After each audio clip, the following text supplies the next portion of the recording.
Guys, আজকে আমি এখন দাঁড়িয়ে আছি আমাদের রিসেন্ট একটা ফ্লোর কাস্টিং হয়েছে তার নিচে দাঁড়িয়ে আছি।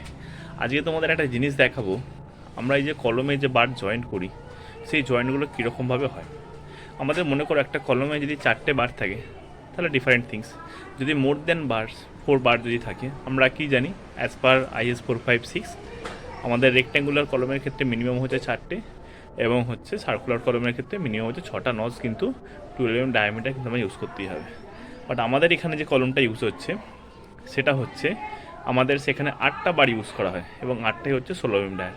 তোমাদের এখন যেটা দেখাবো সেটা হচ্ছে তার জয়েন্টগুলো কীরকমভাবে প্রোভাইড করা হয় সেটাই তোমাদের দেখাবো। চলো দেখে নেওয়া যাক তার কীরকমভাবে জয়েন্ট প্রোভাইড করা হয়। তোমরা দেখতে পাচ্ছ এই যে কিছু কলম অলরেডি জয়েন্ট হয়ে গেছে, কাস্টিংয়ের জন্য রেডি হয়ে গেছে এবং কিছু কলম আমার এখনও কিন্তু ব্ল্যাঙ্ক পড়ে আছে। দেখে না যায় কীরকমভাবে জয়েন্টটা কিন্তু করা হয়। এটা প্র্যাকটিক্যালি কিন্তু খুব ইম্পর্টেন্ট। আমরা থিওরি পড়ি কলম লং কলম শর্ট কলম, বাট এই যে জয়েন্টটা কিন্তু আমরা কখনোই জানি না। চলো দেখে নিই এটা কী হয়। এই যে এখানে তোমরা দেখতে পাচ্ছ আমাদের এখানে কি বললাম, টোটাল 8টা কলম কিন্তু 8টা বার কিন্তু ইউজ করা হচ্ছে। মেন হচ্ছে কর্নারের 4টে এবং আর একটা আছে আমার সাইড ভেতরের ইন্টারমিডিয়েটে আছে। আমরা কি জানি মেন আমাদের যে কলমের বারগুলো হয় সেটা কিন্তু হচ্ছে কর্নারের বারগুলো কিন্তু মেন। সুতরাং আমাদের কলমের যে জয়েন্ট দেওয়া হয় সেই জয়েন্ট কিন্তু অলওয়েজ নিয়ার দ্য সাপোর্ট। আমরা অলওয়েজ জানি যে আমাদের কলমের কোথায় আমরা জয়েন্ট দিই, সেটা হচ্ছে নিয়ার দ্য সাপোর্ট। এই যে এখানে আমার 8টা বার আছে, 8টা বার কিন্তু কখনোই একটা জায়গায় কিন্তু জয়েন্ট প্রোভাইড করা যাবে না, এগুলো ডিফারেন্ট জায়গায় প্রোভাইড করতে হবে। যেহেতু কর্নারের আমার বারগুলো এই যে তোমরা দেখতে পাচ্ছ কর্নারের বারগুলো হচ্ছে মেন বার, সুতরাং সেগুলো আমাকে নিয়ার দ্য সাপোর্টে কিন্তু জয়েন্ট করতে হবে। আর তারপর যে 4টে আছে সেগুলো কিন্তু একটু ডিস্টেন্সে মেনটেন করে আছে। এবার এই জয়েন্ট যে দেবো সেই জয়েন্টের ল্যাপিং লেন্থ আমাদের কত থাকে, অ্যাজ ইউজুয়াল বিভিন্ন ল্যাপিং লেন্থ আছে, বাট আমরা ইন জেনারেল 50D কিন্তু প্রোভাইড করি।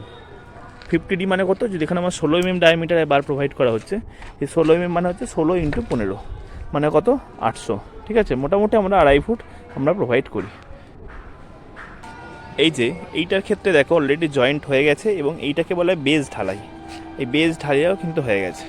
এই যে এখানে কর্নারের যে বারগুলো সেগুলো দেখো এখানে আমার জয়েন্ট দেওয়া হয়েছে এবং এই যে জিনিসটা এইটাকে আমাদের এখানে ভাষায় বলা হয় যে জগলিং দেওয়া, জগল করা। কারণ কি আমাদের যে ল্যাপিংটা যে করা হচ্ছে এই যে ল্যাপিংটাকে এটাকে জগল করে বেঁকিয়ে কিন্তু এটা আমার করা হচ্ছে। এই 4টে যে মেন কলম 4টে যে মেন বার তাদের জয়েন্ট কিন্তু নিয়ার দ্য সাপোর্ট হয়েছে।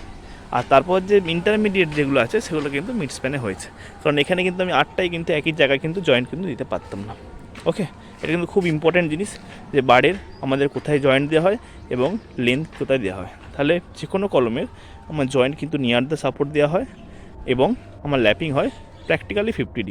ঠিক আছে, থিওরিটিক্যালি অন্য রকম ব্যাপার আছে, কম্প্রেশনের জন্য কত প্রোভাইড করে, বাট প্র্যাকটিক্যালি 50D দেওয়া হয়।